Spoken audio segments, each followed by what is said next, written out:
โธ่โธ่ดุอีหลีพี่น้องเอ้ย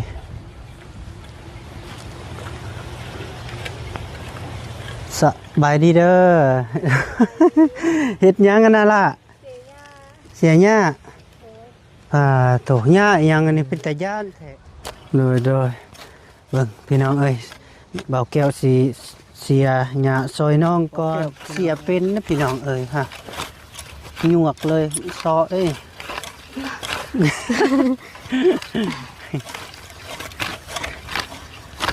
อยู่ในโลกในจะยานในยังแน่ที่สุดยานยานตาย ยานตาย เลย เอาคือยานตาย จากกัน เอาตายแล้วก็แล้วเลย ยาน ยานเนาะ ยานมันทรมาน ทรมานเนาะคันตายเลยก็ดีเนาะ โดยตายแบบปึ๊บเลยนะท่าน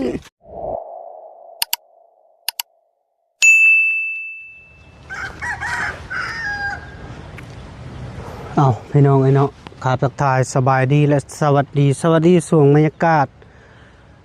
ค่อยคำลงแรงพี่น้องไอ้เนาะกาตอนนี้ก็เวลาประมาณอยู่6 โมงกว่าๆพี่น้องไอ้เนาะพอดีเบาแก้วกับมาหาน้องฟ้าคือเก่าพี่น้องไอ้เนาะแต่ว่าน้องฟ้าตอนนี้ก็จักฟื้นเห็ดหยังพี่น้องเอ้ยพวกเพิ่นนั่งอยู่คันหน้าพี่น้องเอ้ยเนาะพอดีเบาแก้วสิเข้าไปเบิ่งเนาะเป็นได้ใดก็ได้เนาะคือว่าคำเลยน้องเพิ่นก็ยังบ่เลิกเนาะพี่น้องเอ้ยเนาะก็ยังเฮ็ดเวียกซะบ่เนาะคือว่าอีหยังนี่แหละพี่น้องเอ้ยก่อนอื่นก็ขาบทักทายสบายดีและสวัสดีเด้อพ่อแม่พี่น้อง FC เบิดสุขูสุคนบ่ว่าอยู่ในหรืออยู่ต่างประเทศก็ยินดีต้อนรับเข้าสู่2บ่าวแก้วคือเก่าพี่น้องเอ้ยเนาะไปเบิ่งโธ่น้องเอ้ยเนาะน้องฟ้าคือว่าเฮ็ดเวียกผู้เดียวน้องงาจักเพิ่นไปใส่เด้เนาะพี่น้องเอ้ยเนาะโธ่โอ้ดุอีหลีพี่น้องเอ้ย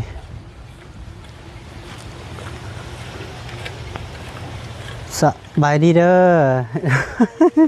เฮ็ดหยังกันน่ะล่ะเสียหญ้าโถหญ้าอีหยังอันนี้เป็นตาย้านแท้หญ้ายุบลายโพดโถจะเสียจักมื้อแล้วนี่มือเดียวนะ มื้อเดียวบ่2 มื้อตัวนี้จะเสียเมื่อวานนี้ป้าเตะ เมื่อวานนี้ป้าบ่เสียมื้อนี้เจ้าต่อ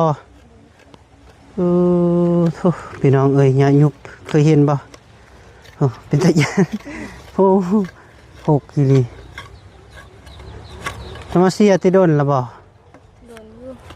โดนปานใด บ่โดนปานใดน้องงาเด้เราเฮ็ดหยังเฝ้าตะกร้า เฝ้าตะกร้าเจ้าละมาเสียหญ้าพี่น้องเอ้ยเนาะโอ้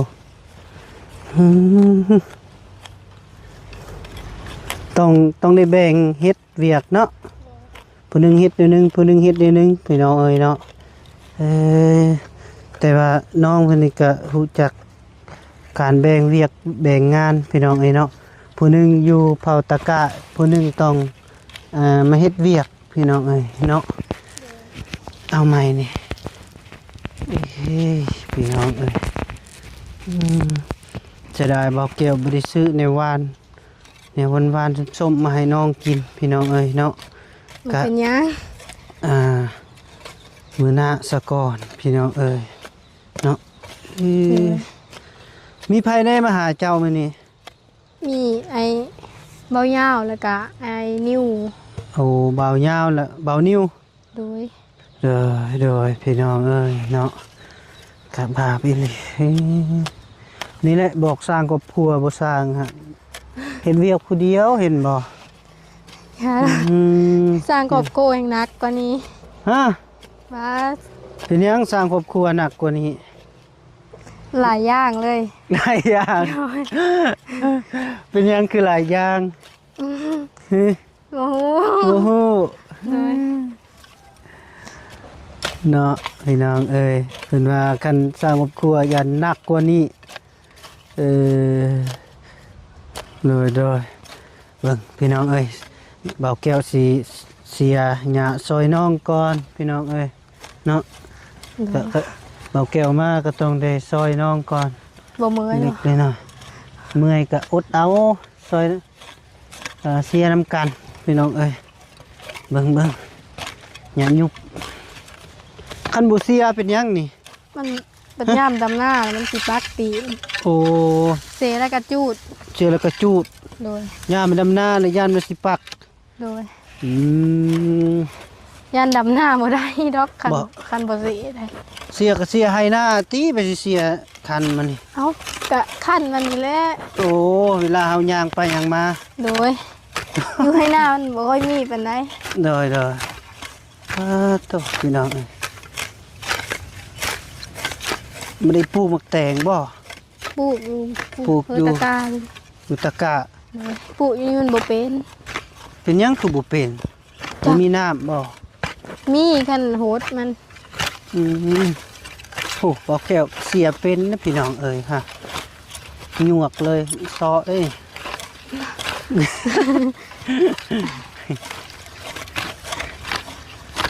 อยู่ในโลกนี่จะยานในยังแน่ที่สุด ยาน หึ ยานตาย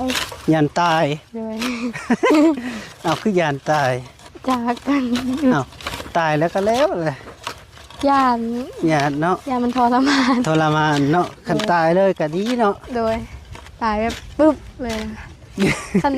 ใจที่ขาดแล้วยังมาตายเลย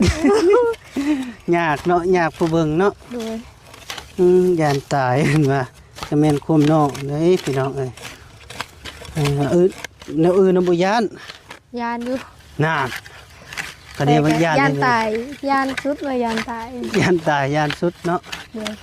โดย ไผก็ยานคือเดียว แต่ว่ามันก็จำเป็นฮอดมือมันแหละก็หลีกเลี่ยงบ่ได้ประเภทนี้นะ โดย แต่เขาก็ทำใจ โอ้ยคอยไว้กลัวได้ดีเลยโอ้ยยอมตัวเองบ่อายเนาะ ก็ไว้เต้อ บ่อาย FC ซ้ำคอยก็ได้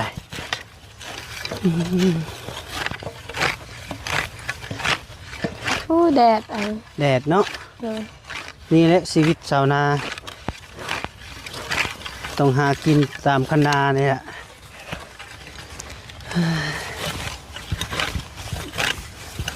แดดมันนี่เจ้าบุญานดำบ่ บ่ เจ้าย านจะเป็นไข้ ยานจะเป็นไข้ โดย โอ้ยแดดอ่อนๆนี่ก็เดียวยานดำบ่ได้ผัว บ่ได้ยานดอกยานด บุญานเนาะ ำโดย น่าน่า ไว้เต้อ นี่สบายคอยเห็ดน่า น่ารวดเร็วทันใจเลยนี่พี่น้องเอ้ยเนาะพุชงวกเอานี่มันขาดอย่ายุบอย่ายุบบ่นี่ โดย แม่นั่นเนาะใบมันน่ะมันเห็นเน่าก็ยังยุบอยู่ พี่น้องเอ้ยนะคิดไว้ยังสะดอกน้องเพิ่นนั่งของมอกผู้เดียวไปเอามาพัด แดง เสียหญ้าคนเดียว บอกเอาคู่ก็บอกเอา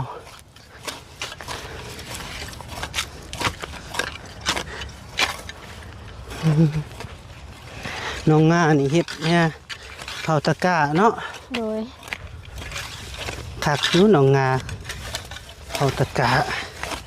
บ้านนี้นะเสียน้ำเดียวบ่ บ่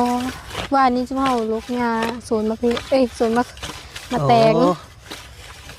ลูกหญ้า โดย ห่านไกลแล้วพี่น้องเอ้ยนี่มาเสียบนห่มนี่นะ เจนี่ก่อนก็ได้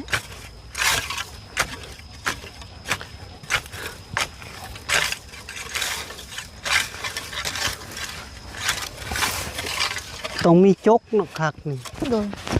จกครับมันบ่เข้าจกอยู่เถอะ จกบ่เข้า โดย บ่ได้พ่นบ่ จากบ่ได้เคยใช้จกเลยค่ะ ต้องมีจุกคักดิผลมันเสียข้าวเดียวพันจุกที่ก็ค่อยเฮ็ดมันก็แล้ว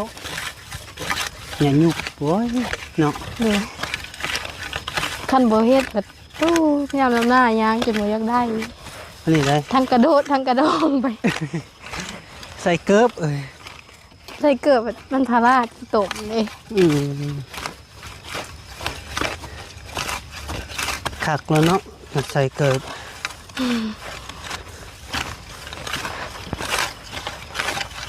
แถวไหหน้าล่ะมันบ่เป็นบ่ ฮะ แถวไหหน้า อยู่นี่นะ แม่น บ่มันบ่เป็นเข้าเป็นก็เป็นครึ่งนึงบ่เป็นเลย อืม ซักลุงเอาแถวนี้ จักลุงบ่ เลย มันเป็นนาโคกเขาบ่ดูดน้ำที่ลุมมา บ่มีจักรูดนี่แหละ โอ้เดี๋ยวมีจักดูด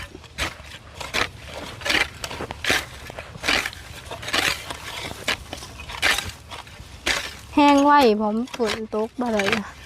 ตัวสัตว์ มันบ่อังบ่ บ่ฝนตกแห้งเท่าไหร่ก็บ่อั้งนะ ก็เดี๋ยวมันอัง คันฝนตก3 มื้อ 3 คืนนี่อั้งดิ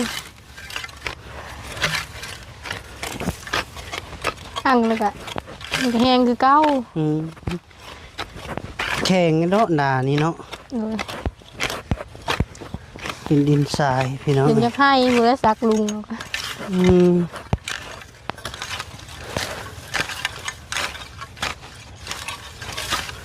จะใครก็ ฮะ สิสักลุง แถวนี้ สำหรับนี้ นี่แหละเฮือนี่ก็ได้ซักเฮือนั่นก็ได้ซักบางเทื่อก็ตั้งแต่กกมะขามมึงขึ้นมานี่นะซักเมดบาง อืม เป็นบางปีแล้วบางปีก็บ่ได้ซักแถวนั้นนะ อื ยัง มขันตกดีคือปีกายเนี่ยบ่ได้ซักเนาะ โดย ปีกายฝนตกดีได้พี่น้อง กายนี้ได้ซักแต่แถวเทิงนี่แหละ อืม กับเพื่อใหญ่นี่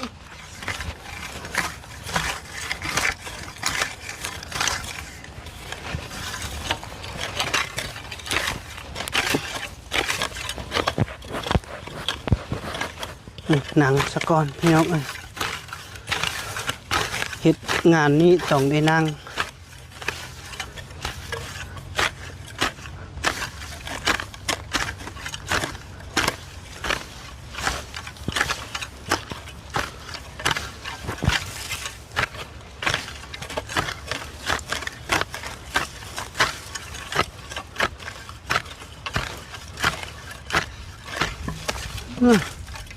ไหวเติบ ไหวบ่ โดยจนสิบ่ทัน สิหยวกไปเลยพี่น้องเอ้ยอาชีพชาวนาไม่ต้องห่วงเฮ็ดได้เบิด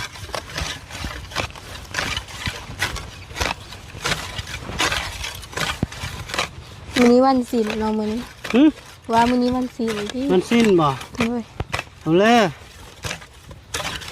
ว่าสิจับไก่บ่จับเลยเนาะ คือว่าเห็นเขาเว้าแล้ววันศีลนะเขาว่า อืม เห็นเขาตำโปะกองแรกนี่แหละคือก ว่า อ สิ งแรกจะกองนี้ วันสิ้นเพิ่นก็ตีกองที่สำนี่ จ้ะแม่นบ่แม่นบ่แม่นเขาสิโตะเขาบ่ยก วันศีล แล้วเขาว่ามื้อนี้นะวันศีล มันสิ้นน้อยบ่ จ้ะ อุ้ยระแวง ก็มันสิกระโดด ปะโลย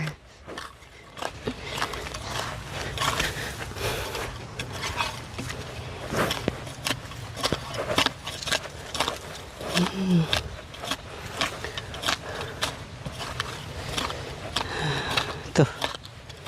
เนาะเป็นคักเลยบ้านนี้คันมีจกก็สิคักเนาะ โดย จกแบบจกกับเขาเนี่ยแล้วก็ สัตว์วดๆไปตรงนั้น โดยเสียครั้งหนึงก่อนเราไปเสียครั้งหนึงอ่า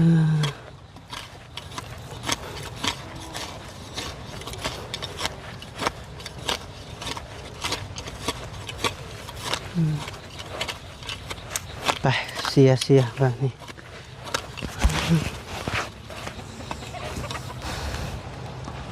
ผู้แปลนคักกันเลยนี่ หึ ว่าแปลนคักอะไรแบบนี้ บ่ครับบ่จะคือเหล็กมันจับเนาะหญ้าอันนี้นะ ตัดก็จะเรียกให้บ่ละให้บ่ละปักมันเย็บเวลาอะไรนี่ หักขี้แน่ดอกหญ้าอันนี้ขันน้ำมันติวโหเป็นแต่หญ้าน้ำบ่าวเหยียบตัวนั้นจนล่ม ให้พร้อม เลย แล้วเด้อ โย่บ่ให้นี่เลยเก็บเลือดมาหาเลือด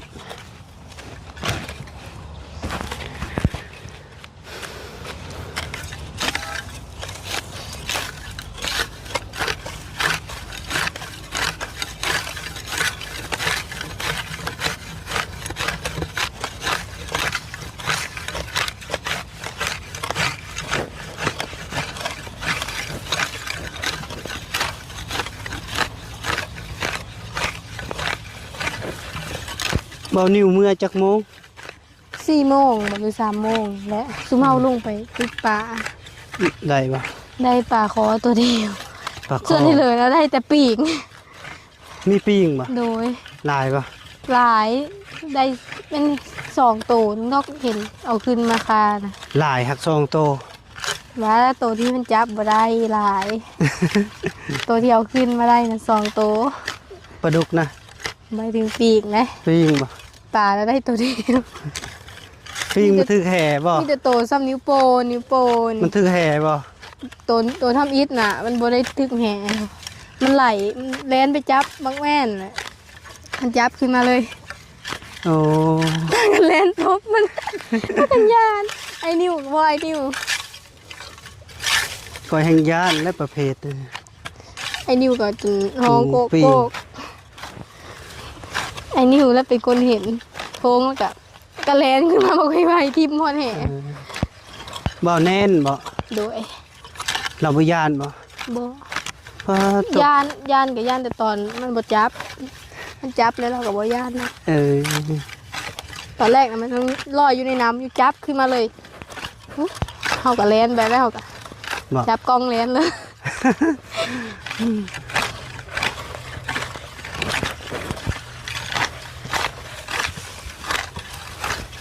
ตัวที่สองแล้วมันติดแหพอดี เบานิ้วว่าสิมีข่าวดีบ่บ่ เข้าดียัง เพิ่นว่าสิมาเฮ็ดห้องน้ำให้บ่ โดยเราว่าก็เรามีเงินหลาย ฮะ โดย แล้วว่าสิมีข่าวดีทางผู้ใหญ่เพิ่นซอยห้องน้ำให้ มีบ่ เอาเบานิ้วเราเอานี่ได้ซะ เราบ่ได้บอกว่ามีคนสิซอยนะ อ๋อ เรามีแต่ว่าคันเรามีเงินหลาย เราสิเฮ็ดให้เรา โอ้แล้วว่าคันมีเงินแล้วก็สิเฮ็ดให้ โดย โอ้ ถ้าถามว่าสิเฮ็ดอยู่หน้าหรืออยู่เพื่อน โอ้เราถามบ่ โดยแล้วจะก็ว่าเฮ็ดอยู่นะเอ้ยมัน เฮ็ดอยู่เพื่อนเอาลง อืมต้องเฮ็ดอยู่เฮือนเนาะ โดยอยู่เพื่อนมันจำเป็นก็อยู่หน้า โดยมาหน้าก็พอได้เข้าแถวป่าเนาะ โดย แต่อยู่เฮือนบ่มีแต่ไปแถวดง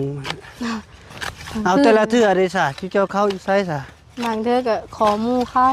คัน โอ้ บ่ได้ขอก็ลงทงหน้า อืมกลางคืนเราต้องลงให้หน้ากลางเว้นเข้าน้ำหมู โดย โอ้นี่กะพี่น้องไอ้เนาะก็ยังบ่ทันฮู้ตัวจริงว่าทางเบานิ้วเพิ่นว่ามีแต่ว่าเ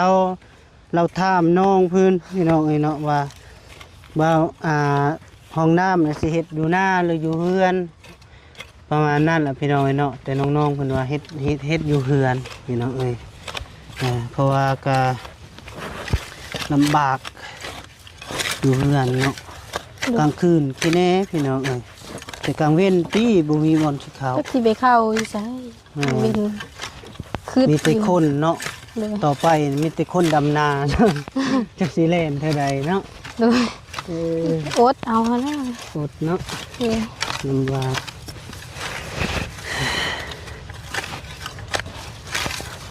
แต่ว่าก็ยังบ่แน่นอนพี่น้องเอ้ยทางเบานี้บ่ก็ได้จะคุณสิมีงบบ่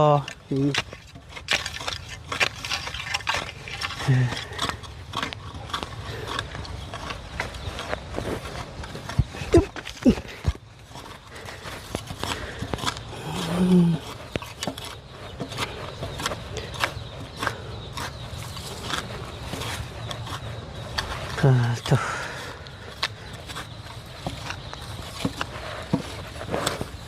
ฮะบุกก็ได้หลายเติบพี่น้องเอ้ยโอ้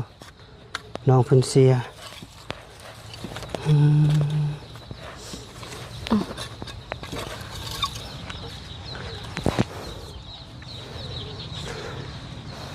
มัน5 โมงแล้วบ่เนาะ ฮะ ว่ามัน5 โมงแล้วบ่ 6 โมงปลายนะ 6 โมงแล้วบ่นี่นะ แม่น ยังแดดอยู่ แม่นยังแดดอยู่แต่ว่ากับเวลา6 โมงกลัวาแล้วพี่น้องเอ้ยเนาะประมาณ6 โมงปลาย20 นาทีนี่แหละพี่น้องเอ้ยน้องเพิ่นขยันนี่ลิพี่น้องเอ้ย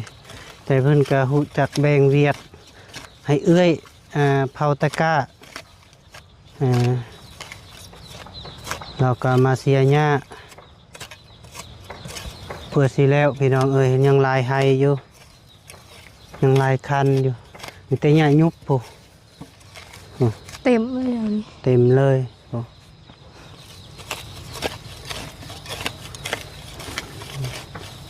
คันมีตักจักตัดหญ้าแค่แน่เนาะ โดย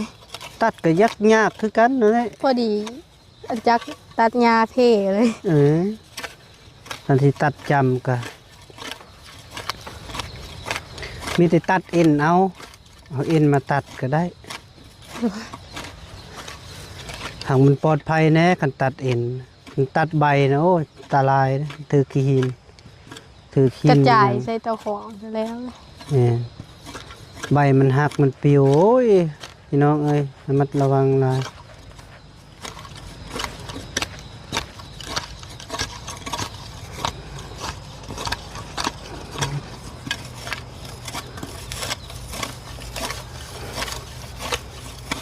เสียอีกจักหน้อยนี่ก็พักพร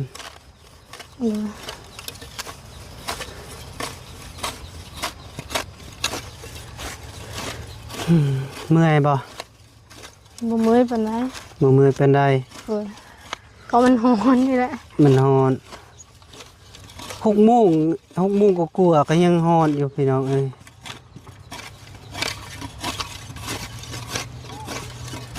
ยามนี้มันนานค่ำพี่น้องเอ้ยเนาะมันคือยาม แจ้งไว้เลย แม่นแต่แจ้งไว้นานค่ำดำหน้าพุ่นแหละดำหน้าเนาะ โดย คำไว้แต่นานแจ้งบ่แม่นยามเกี่ยวข้าวผม ยามเกี่ยวข้าวพุ่นนะ แม่นยามเกี่ยวข้าวผมเปลี่ยน รถกัดเลยน้ คำไว้แต่นานแจ้ง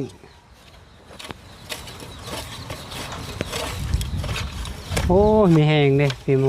พี่น้องเอ้ยโอ้ ำกว่าลมสิพัด อารมณ์ก็มีแหง หายใจคักๆเยอะพี่น้องเอ้ย